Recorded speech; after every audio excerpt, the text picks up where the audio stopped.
বলেছি যে দল কিন্তু ফলের পর কার কি ভূমিকা ছিল সেটা খতিয়ে দেখবে, পর্যালোচনা করে দেখবে।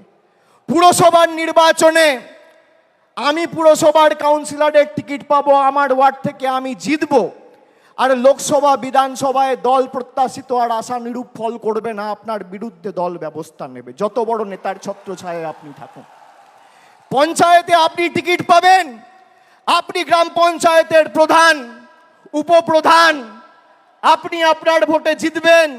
বিধানসভা লোকসভায় আপনি ভাববেন মমতা ব্যানার্জি এসে একটা মিটিং করবে, অভিষেক ব্যানার্জি এসে একটা মিটিং করবে, প্রার্থী জিতবে।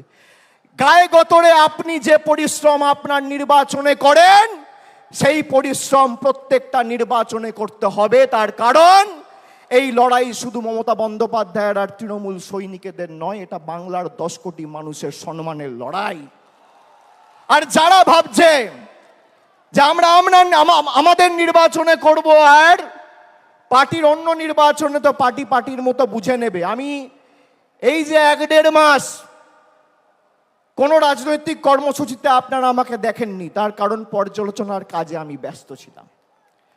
আগামী 3 মাসের মধ্যে এর ফল আপনারা দেখবেন। 3 মাসের মধ্যে। আমি এক কথার ছেলে, কথা দিয়ে কথা রাখি। আমি বলেছিলাম 2021 সালের 21শে জুলাইয়ে যে যারা তৃণমূলে 21-এর নির্বাচনের আগে নিঃশ্বাস নিতে কষ্ট হচ্ছে, দম বন্ধ হয়ে আসছে বলে তৃণমূল ছেড়ে বিজেপিতে গেছিল, আবার যখন ফিরে আসতে চেয়েছে আমরা কয়েকজনকে দলে নিয়েছি। আমি কথা দিয়েছিলাম যারা দলে ঢুকছে তাদের কাউকে তৃণমূল কংগ্রেসের একটা সৈনিকের উপর ছড়ি ঘোরাতে দেবো না। 3 বছর পর আজকে তারা পারেনি। আমি আপনাদের বলছি আমরা যতদিন আছি আপনারা গায়ে গতরে পরিশ্রম করে যেভাবে আপনারা দলকে প্রত্যেকটা নির্বাচনে জয় এনে দিয়েছেন, এই যে কোটি কোটি মানুষ, লক্ষ লক্ষ তৃণমূল কংগ্রেসের সমর্থক কর্মী, বিজেপি টাকা দিয়ে কিনতে পারবে না, যত টাকা থাকুক। আমি আপনাদের বলেছিলাম বুথ পাহারা দিয়ে আগলে রেখে মানুষ যাতে নিজের ভোটটা দিতে পারে, বাংলার প্রতি বৈষম্যের বিরুদ্ধে, বঞ্চনার বিরুদ্ধে, সেটা আপনাদের সুনিশ্চিত করতে হবে, আপনারা করেছেন।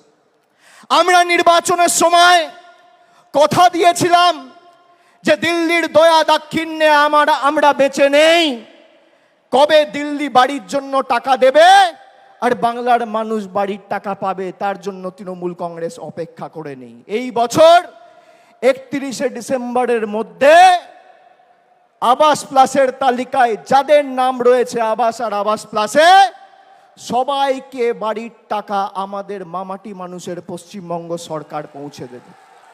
আজও একই কথা বলছি, 31শে ডিসেম্বরের আগে আবাস প্লাসের তালিকায় যাদের নাম রয়েছে সবাইকে তৃণমূলের সরকার বাড়ির টাকা পৌঁছে দেবে।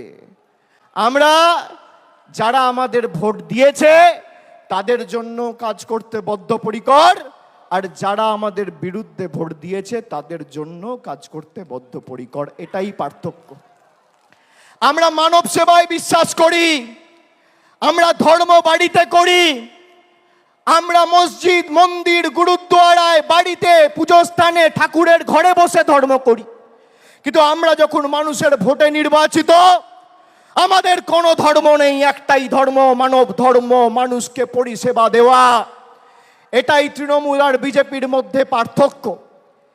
যারা ধর্মের উস্কানি দিয়ে রাজনীতি করে, কেন্দ্রীয় তদন্তকারী সংস্থাদের রক্তচক্ষুকে হাতিয়ার করে বাংলার মানুষকে শাস্তি দিতে চেয়েছেন, তৃণমূল কংগ্রেসকে দুর্বল করতে চেয়েছেন, তাদেরকে আমি একটা প্রশ্ন করতে চাই।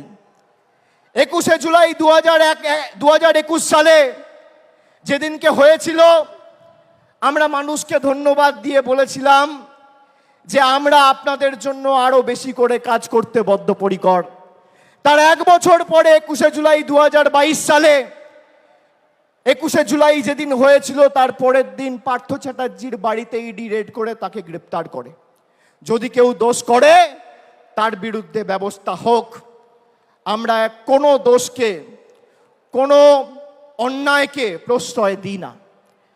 কিন্তু এসএসসি কেলেঙ্কারি বা টেট, তথাকথিত এসএসসি বা টেট কেলেঙ্কারির নাম করে যদি পার্থ চ্যাটার্জির বাড়িতে রেড করে ইডি তাকে গ্রেপ্তার করে, তাহলে স্বাধীন ভারতবর্ষের সর্ববৃহৎ কেলেঙ্কারি নিট কেলেঙ্কারি, সেই নিট কেলেঙ্কারিতে প্রশ্নপত্র ফাঁস হওয়ার কারণে ইডি কেন ধর্মেন্দ্র প্রধানের বাড়িতে রেড করে তাকে অ্যারেস্ট করবে না?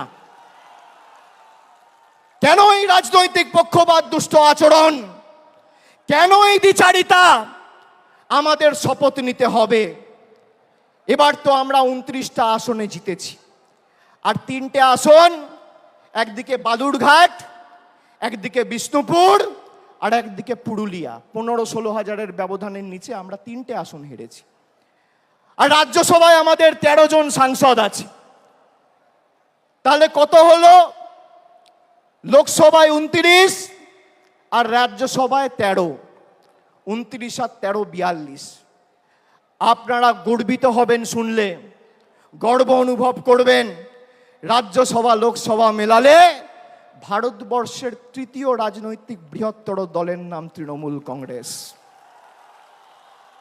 যারা বলেছিল তৃণমূলকে প্রাক্তন করব, জেলে ঢুকিয়ে দেবো, হাওয়া করে দেবো, সাফ করে দেবো, তারা আজকে নিজেরাই সাফ, নিজেরাই সাফ।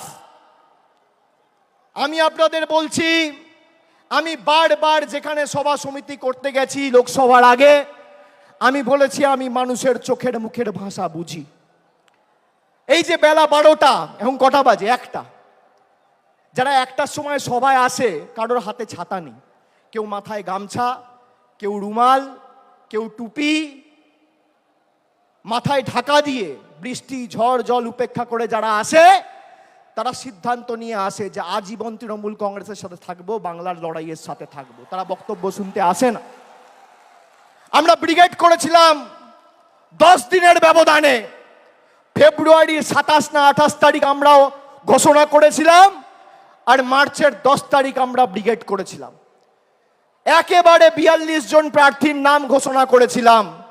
আর বিজেপির তো প্রার্থী ঘোষণা করতেই লেজে গোবরে হতে হয়েছে। আমরা এক জায়গা থেকে 42 জন প্রার্থীকে দাঁড় করিয়ে মানুষের আশীর্বাদ চেয়েছি। আমরা বারে বারে বলেছি আমাদের কোনো দম্ভ, ঔদ্ধত্য, অহংকার নেই। আমাকে যদি মাথা নত করতে হয়, আমি মানুষের কাছে করব, খেটে খাওয়া শ্রমিকের কাছে করব, ছাত্র যুবর কাছে করব, মায়েদের কাছে করব, বোনেদের কাছে করব, 10 কোটি বঙ্গবাসীর কাছে করব।